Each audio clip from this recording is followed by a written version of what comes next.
한국일보 뉴스룸에서 제가 이제 저는 이런 글을 참 좋아하는데 맛깔스러워요 글이. 읽으면은 맛있어요 글이. 예. 혹시 그런 거 느끼셨는지 모르겠어요. 이 글 보면 참 맛깔스럽습니다. 표현이 재치가 있고 재밌어요. 우리 옛날에 그거 다뤄봤는지 모르겠습니다. 1억 5천까지 결혼 작업으로 자녀한테 주면은 그거 저기 세액공제, 증여세 세액공제 한다는 거 말씀드렸잖아요. 그때 이제 상대적 박탈감 얘기를 했잖아요.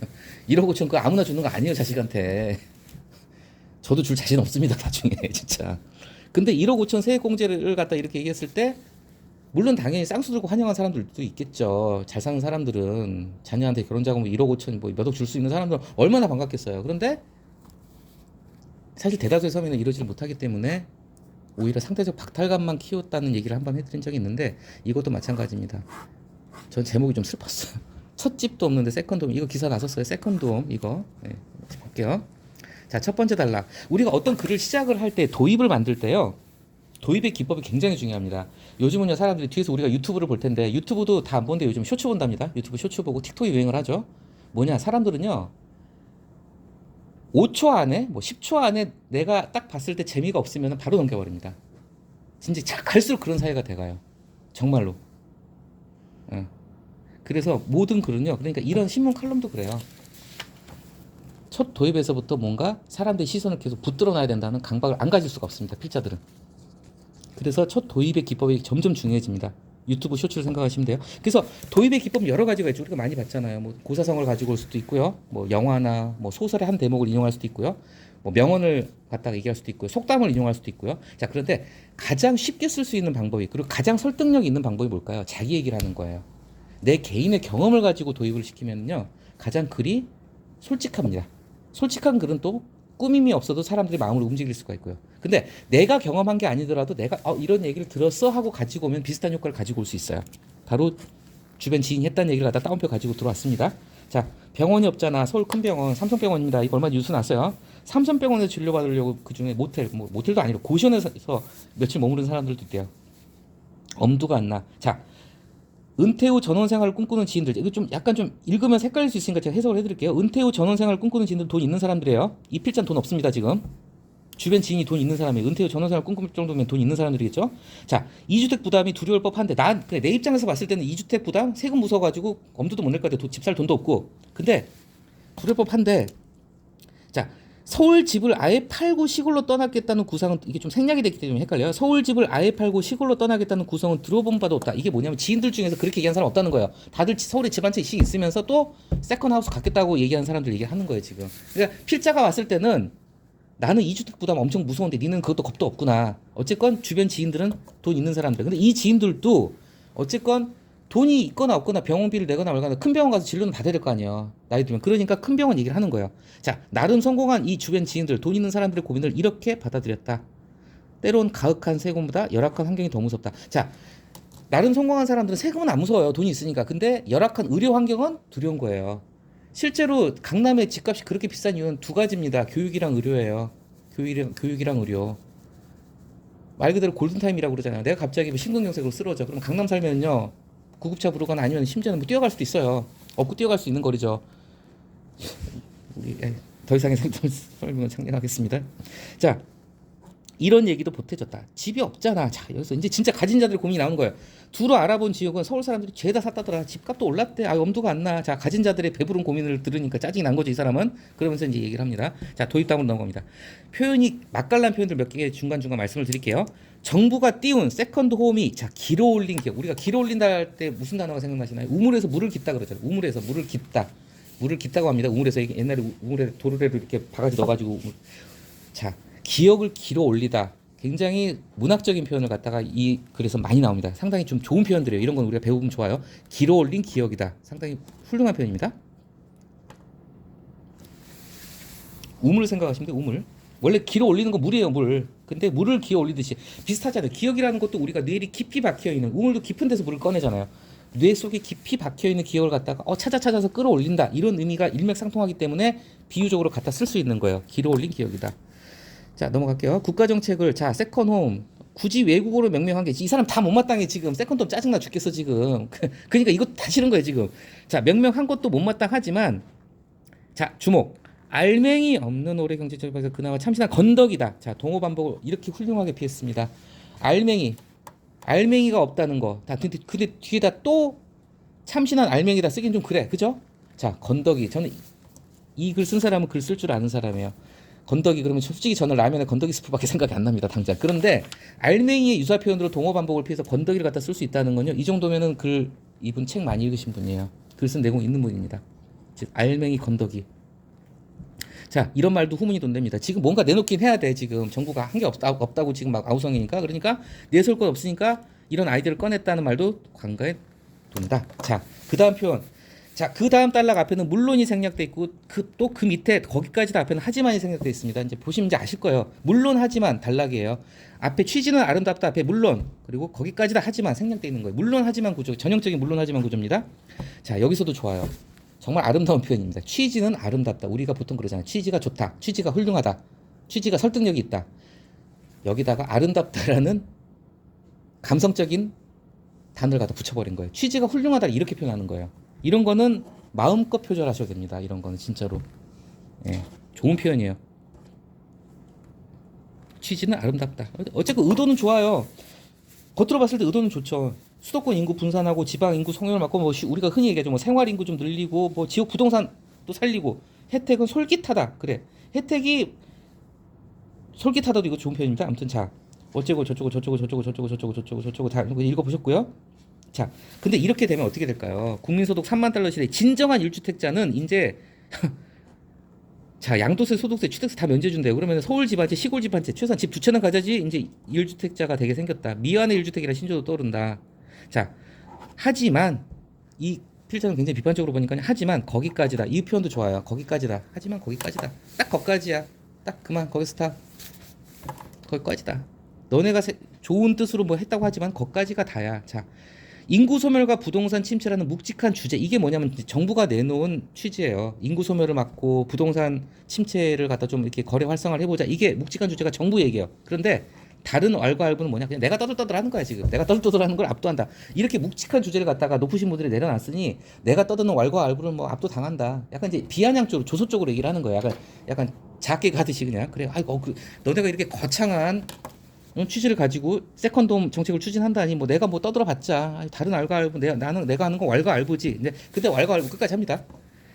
이번에도 감세의 열매는 부자들이 따먹게 세금 깎아줘가 집 더 사라는 거잖아요. 단지 서울이 아닐 뿐이지. 그럼 뭐야? 감세의 열매는 부자들이 따먹게 생겼다. 부자들을 위한 1억 5천 결혼자금 세액공제하고 똑같은 맥락으로 가는 거예요. 이게 지금. 그렇죠. 슬퍼요, 슬퍼. 첫 집도 없는데 세컨드 홈이라는 제목이 반복됐죠. 무주택자의 푸념. 탄식이죠. 진짜 이 생망이다. 아이고 이번 생은 글렀나 보다. 다음 생에서 이 생에서 정말 덕업을 쌓아가지고 부잣집 아들로 태어나자. 다음 이런 얘기 나오죠. 그러니까 집 없으면 빚내 집사라 해서 이제 집 있으면은 촌의 집사라는 이분법 양극화 얘기하는 거예요. 어떻게든 집을 사야 하는 나라가 굉장히 진짜 탄식을 하는 거예요. 비아냥을 하는 겁니다. 자, 디테일에 깃든다는 악마를 외면하다 세컨 약간 멋을 부렸어요. 우리가 악마는 디테일에 있다 그 표현 많이 들어보셨죠? 자, 빨리 말씀드리겠습니다. 상식 차원에서 원래 이 표현은요. 악마가 디테일에 깃들어 있다가 아니라 원래는 신은 디테일에 깃들어 있다는 게 그 작가 플로베르가 한 말이라고 합니다. 신은 디테일이 있다. 그러니까 원래는 좋은 뜻이었어요. 그게 뭐냐면은 우리가 어떤 일을 갖다가 작품을 제대로 완성을 해야 된다. 뭐 아니면 뭔가 일을 끝까지 완수해야 된다 하기 위해서는 세부적인 디테일, 세밀한 부분까지 꼼꼼히 챙겨야 된다는 뜻으로 쓰였는데 이게 누가 신을 악마로 바꾼 거야. 누가 이걸 바꿨는지는 모른대요. 근데 어느 순간부터 악마가 들어갔어요. 그러니까 뭐냐면은 이게 처음에는 긍정적인 느낌의 뜻이었어요. 세밀한 걸 잘하세요 뜻이었는데 이게 이제 악마가 들어가면서 이제 부정적인 좀 속된 말로 디테일 세부 안 챙기다가 나중에 진짜 큰일 난다 이렇게 망한다 이런 거죠 뭐. 근데 이제 디테일을 치고 들어가는 거 왈가왈부 얘기하는 겁니다. 자, 세컨드 홈의 개념 대상 기준 오리무중이다. 오리무중 어떤 뜻인지 아시죠? 우리가 심리도 못 가서 발병 난다 아리랑이 나오는 글이에요. 오리거리 그러니까 오리거리 안을 갖다가 안개 문자입니다. 사방 오리를 갖다가 안개가 다 뒤집어 쓰고 있는 거니까 뭔지 뭐 알 수가 없다는 거죠. 오리무중. 생소한 생활인구 개념 아직 정립 안 됐어요. 장밋빛 미래만 그렸다. 인구 감소 지역 89곳을 두고 시장은 벌써 여긴데네 저긴 안돼 지금 들썩들썩해요. 이제 지방의 부동산 시장 이제 난리가 났어요. 자, 주파나를 튕기는데 다른 표현 아주 비슷한 거 있어요. 뭘까요? 계산기를 두드리다. 주파나를 튕기다 똑같습니다. 실제로 계산기를 두드리다 주파나를 똑같은 뜻이고 병용해서 많이 씁니다. 주파나를 튕긴다. 똑같죠. 사실을 보면은 주파나를 튕기나 주사를 하나 계산기 두드리나. 자, 정부 응답은 제대로 안 났다는 거죠. 자, 이쯤 되면은 자, 세컨드 홈 앞에 나왔죠. 왜 외국어로 명명하기 못마땅하다는 얘기를 했잖아요. 아니나 다를까 외국사를 가지고 온 겁니다. 찾아봤겠죠? 외국사를 가지고 나왔어요. 자, 이미 저기 이제 선진국이라고 하는 영국 등 유럽에서도 이미 100년이 넘었다고 하는데 그 개념이 아직도 정립이 안 됐다는 거예요. 왜 정립이 안 됐냐? 너무 유동적이다. 이런 관계성이 유동적이다. 뒤에 나오죠. 세컨 하우스의 어떤 활용 용도를 보자면은 주말에 가서 잠깐 쉴 수 있는 주택일 수도 있고 은퇴 후에 그냥 내려가서 서울에 있는 집은 자식 물려주고 시골 내려가서 사는 분들도 있을 것이고 뭐 임대 투자도 있을 것이고 귀농 귀촌도 있을 것이고 굉장히 복잡하고 한 개념으로 포섭을 하기가 어렵다는 얘기를 하는 거예요. 근데 우리는 기본적인 개념이 정립이 안 된 상태에서 1주택자 간주 세제 혜택에만 방점이 찍혀 있다. 다른 표현 초점을 두고 있다. 방점을 찍다 초점을 둔다. 같은 표현입니다.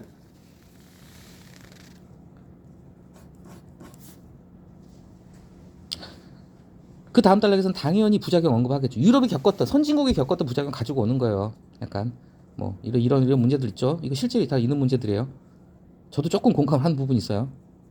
예, 개인적인 얘기니까 뭐 자세는 안 하겠습니다. 어쨌건 예. 진짜 그런 거 있어요. 진짜 시골 가면 불편한 한둘이 아닙니다. 진짜 엄청나게 불편해요. 자, 그래서 마지막 단락에서 정리를 하죠. 자, 부동산 하면 투기. 부동산 하면 뒤에 자연히 따라오는 말이 투기가 생각납니다. 부동산 뭐 그죠? 투기를 떠올린 이 땅에서 혹여 이런 쏠림 현상이 자 이거 참 의미가 있어요. 지역 집값을 갖다 올려버리면요 원주민이 이제 그냥 피해를 보는 거예요. 저는 이 다음 문장이 굉장히 마음이 아팠어요. 이런 청년들 있습니다.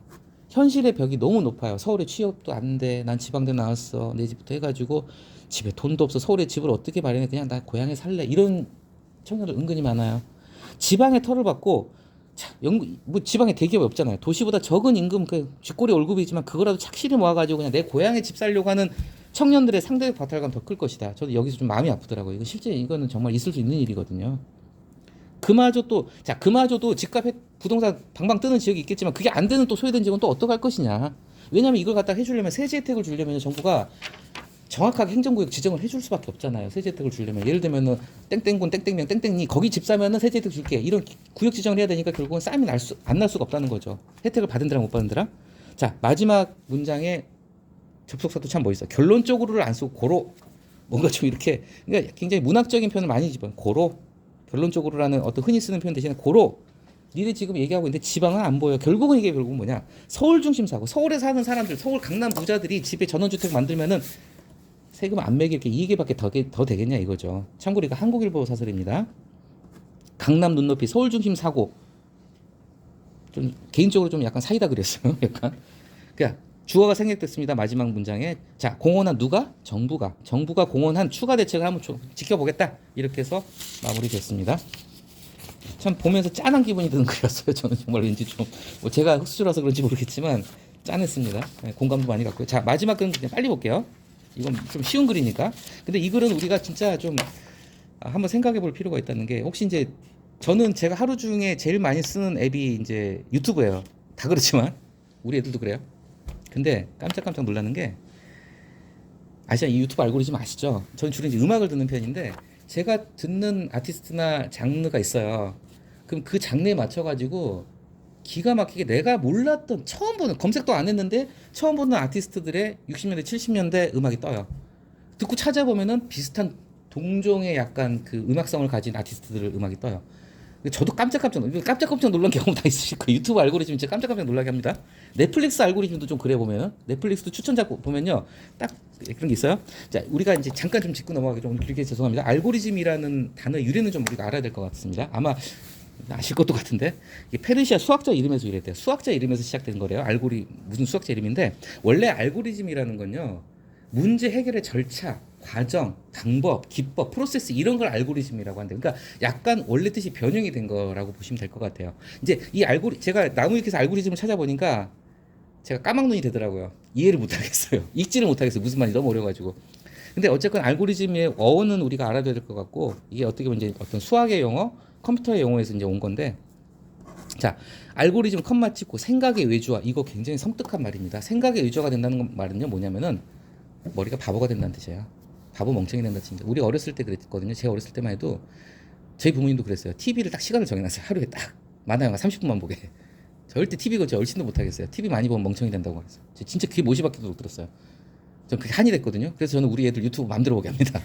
근데 TV가 바보 상자라는 얘기는 많이 들어보셨을 거예요. 근데요, TV는 이제 양반이라고 그래요. 애가 유튜브 안 보고 TV 보면요, 아이고 잘한다 이런 얘기가 나와요. 진짜 실제 저도 집에서 애들이 유튜브 안 보고 야 그렇게 TV 봐 이런 얘기합니다. 왜냐면요, 유튜브는 아까 말씀드렸죠. 진짜로 유튜브 쇼츠, 뭐 페이스북에도 이제 그런 게 생겼대요. 뭐 릴스, 틱톡에서부터 시작이 된 건데 정말 10초짜리 길어야 20초짜리 영상을 갖다 훅휙 보고 지나가니까 진짜 머리가 바보를 만든다는 거예요. 그래서 생각의 외주라는 표현이 굉장히 섬뜩한 표현인 겁니다. 이거는. 네. 자, 자기 경험으로 들어갔습니다. 너무나 공감이 가요. 그렇죠? 오늘도 패배했다. 자, 나의 절제력은 알고리즘의 공격에 속절없이 무너졌고 순식간에 3시간이 사라졌다. 이렇게 되더라고요. 유튜브에서 이렇게 다 알고리즘의 자발적, 그러니까 내가 검색할 필요가 없어 버린 거예요. 그냥 계속 추천 영상 뜨는 대로 보는 거예요. 그냥 이렇게 자발적인 노예가 된 것 같다. 그런데 자, 이 표현이 기가 막힙니다. 나보다 더한 알고리즘의 팬이 있다. 나의 뇌. 자, 나의 뇌나 나나 그게 그거잖아요. 그런데 뭐냐면은 나의 신체 기관을 갖다 타자화 시키는 거예요. 객관화 시키는 겁니다. 이게 어떻게 보면 글쓰기 기법이에요. 기법. 나랑 나의 뇌를 분리시켜서 생각을 해버리는 거예요. 타자화, 객관화. 이게 좀 더 설득력을 가져오는 거죠. 타자와 객관화. 신체 기관의 타자와 객관. 그러니까 자를 분리시켜서 이렇게 하는 겁니다. 뇌는 무척이나 게으르다. 맞는 말이에요. 뭔가 뇌 그럼 뭔가 대단한 것 같은데 허술하다. 편법 다 읽어보셨으니까 넘어갈게요. 자, 어린법이란 거 오늘 우리 처음 배워봤습니다. 전 처음 봤는데요. 어린법이 뭔지도 좀 이렇게 배워봤어요. 오류가 많다. 그 다음 단락에서 뭐 다 읽어보셨을 테니까요. 뭐 아래 예시를 들었죠. 뒤에가 더 재밌어요. 가정에서 가사 분담하죠. 이것 때문에 많이 싸웠어요 옛날에. 내가 분명히 설거지 더 많이 한 것 같은데. 근데 자기가 한 것밖에 기억 안 나죠. 자, 뇌가 이처럼 대충 일을 처리하는 이유는 피곤하니까. 항상 과부하 걸리죠. 뇌는 불쌍해요. 자, 공교롭게도 이 저기 뭐야 일러스트도 유튜브 보시네요. 이런 뇌의 알고리즘은 참을 수 없는 유혹이다. 그렇죠? 그래서 마지막 단락에서 자, 가끔은 외주 계약의 파기를 고려해도 좋지 않을까? 외주 계약의 파기 참 표현이 멋있죠?